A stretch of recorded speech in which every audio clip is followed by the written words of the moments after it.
All right, so you guys are so awesome. Okay, so we are going to flood your brain with more information, and this is even more important because it's about, Mr. Jonathan is going to go over recognizing and reporting child abuse. I know this is kind of want, but it's like a real thing, and we really need to be diligent about this, especially as we grow and get kids that we haven't known forever. Thompson, I'm a mental health clinician for a nonprofit in town. I wanted to talk for about 10 minutes about abuse. I know this is one of the tougher subjects to discuss. I want to give you guys a little overview about abuse, some things to look for, and then some community resources that we have.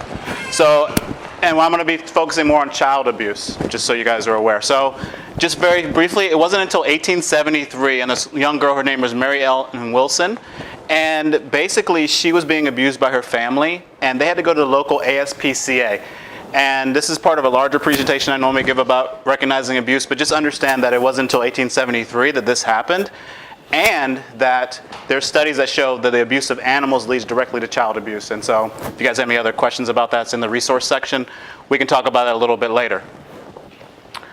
It's very important to know about California because each state has their own laws, but the thing that I'll hit on basically is in 1963 is when California enacted its first child abuse reporting law. So that's only about 50 some years ago. And it wasn't until 1980, which is called the CANRA, was passed, and the CANRA is about mandated abuse. Okay, so without getting too deep into the penal code, it's basically what child abuse is: the willing harming or injuring of a child, or the endangering of a person, or the health of a child. So that's basically, that's the definition, the legal definition of abuse, and we're going to talk about some of the different types. Okay, so it's broken down to several different types. One is what's called neglect, and there's two categories, which is general or severe. There's physical abuse, which is any corporal punishment that is unlawful or injury to the person, and each state is different when it comes to physical abuse, so I want to be very clear upon that. The other type is sexual, which is any sexual assault or manipulation of a minor. Minors cannot consent to sex, so that's something to understand when it comes to being abused. The next part is about emotional. That's creating a pattern of mental anguish or emotional cruelty. That's one of the hardest to actually prove, but we're going to give you guys some tips later on to see how to look for those patterns. One is what's called abandonment, which is the type of neglect when a parent's identity and whereabouts are unknown and the child suffers serious harm. This is the child that might get dropped off at the fire station. This is the child that might be left for days and days without anyone to support them. And the last type that we don't think about often is substance abuse. Okay, so I'm going to briefly hit on some of the things, and what I've done is it's on both sides, so you guys can see what it looks like for the caregiver and what it looks like for the child. But some of the basic ones for a child is that they're frequently absent. So even for us, even if we see them, let's say in this setting where they're not coming, any things about begging or stealing for food or money, consistent dirty odor or body odor, if we see that, and then not having weather-appropriate clothing, that's something to consider. I know that the weather's very temperate here, but if they're not wearing those type of things, those type of clothes, it's just something to look at. And then maybe their parent, you're noticing that they're maybe utilizing or using substances. Maybe they're coming to church under the influence. With physical, any unexplained burns, bites, bruises, broken bones, black eyes, I know these things are hard to see. Sometimes you'll see a child with a bruise. We know children get bruised all the time. They're going to fall down. They're going to hurt themselves. They're going to become injured at times. But just realizing that that's one of those things. Another thing is the fading bruises. That's one of the big ones too. Like if you guys notice that they're having trouble moving around, walking around, or a faded bruise, because we don't see them but 4 times a month on average, just understand that that might be something that we need to look for. And then also if they abuse any pets or animals. So if you see a child doing that, that could be a sign of physical abuse, because children often play those things out inside of their own play. Some signs of sexual abuse is difficulty walking or sitting, and a refusal to change clothes. If some of you guys work with little kids where you guys might change their clothes during that time. So if they're not having some trouble with that, and then any nightmares or bedwetting, change of appetite, and then quick attachment's the one I want to come to. If you notice a kid that has very diffuse attachment, really comes up to people that they don't know, that might be something that you want to keep an eye out for. With emotional abuse, it could be anything from delayed physical emotional development to being extremely compliant. So sometimes we don't recognize it could be one or the other. They're extremely passive or they're extremely compliant. And that could be something that could be a deal with emotional abuse. and then any lack of attachment with their parent or caregiver. So if they're really not attached to them, we might want to look at some of those reasons why. So all right, so there's two types of reporters. Everyone in here is what's called a discretionary reporter. Because you work with children, you have the right to report abuse.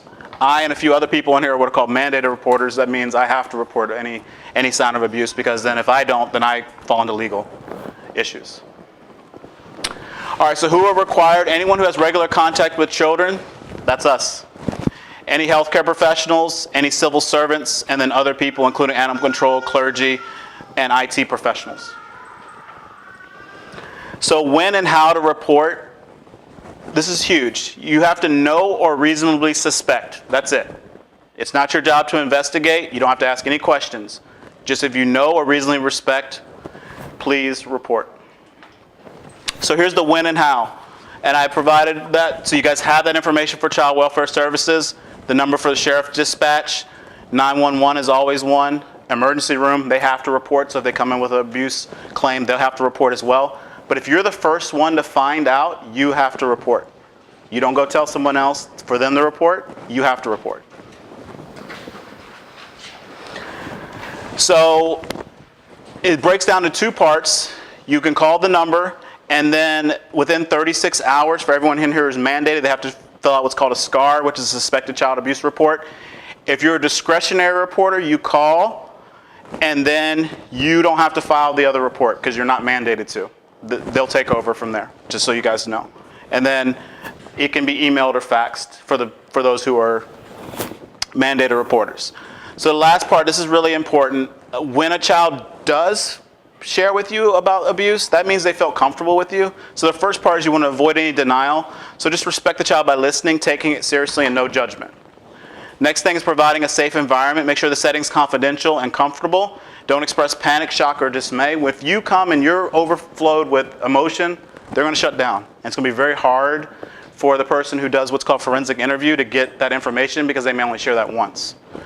Reassure, tell them, you can tell them it's okay to disclose and that he or she did nothing wrong, but don't make promises that you can't keep. You can't say, we're going to get them, we're going to do this, because you can't promise that. Listen and don't make assumptions, and listen more than talk. Whatever they want to tell you, that's the part, that's what you go with. You don't try to pressure them into giving you other additional information or questions. And then the last part, don't interrogate and don't ask leading questions. And then responding. So if there are questions, use very generic. What happened? When did it happen? Where did it happen? Who? How do you know them? And then, like I said, you don't make promises. You want to document exact quotes, because there's a good chance if they're telling you this information that you're going to be asked this question later on. So if you can have exact quotes, it's very important. The person who receives the disclosure must be the one who makes the report, like we just talked about, and it's important that you advocate. So the last part I want to leave you with is some references that you guys can look up for yourselves.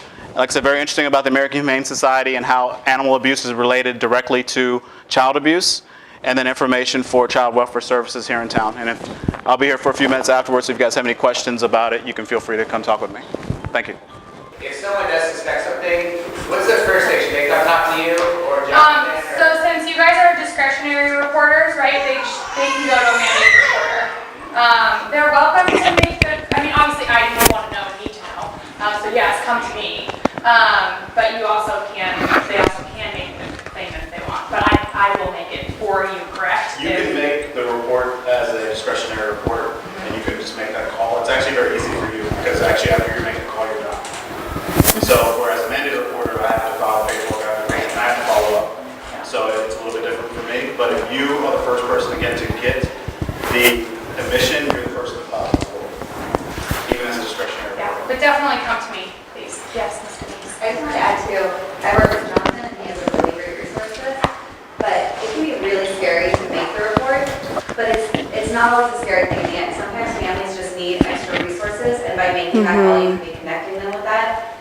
And if it is a real case of abuse, then it's scarier for the kid in that situation. So I would just echo what Jonathan said and be an advocate for these kids.